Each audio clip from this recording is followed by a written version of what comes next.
শেষ যাত্রা। লেখা পাঠে গোপাল দাস। প্রতিদিন এগিয়ে চলেছি মৃত্যুর খুব কাছে।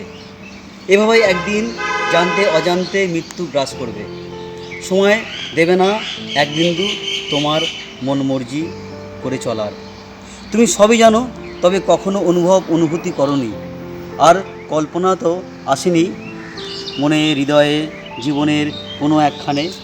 মৃত্যু চিরসত্য ঘটবেই তোমার জীবনে। তবে বন্ধু, কেন এত হিংসা, অহংকার, লোভ লালসা, সংকীর্ণতা, ঘৃণা, অপমান, লাঞ্ছনা, তুচ্ছ ক্ষীণ চোখে দেখো? ধন সম্পদ, বাড়ি গাড়ি, ভোগ বিলাসিতায় মত্ত হয়ে মানবিকতার বিন্দুমাত্র ভাবনা নেই মনে। কেন তোমার শুধু আমার আমার আমার স্ত্রী, পুত্র, কন্যা, আপনজন সবই আমার। আমার জমি, আমার বিরাট প্রাসাদ সবই আমার। দারুণ গর্ব, দারুণ অহংকার সত্যি তোমার।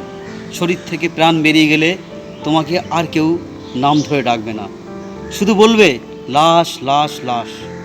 কেউ তোমায় জড়িয়ে ধরবে না, বলবে তুমি তো লাশ।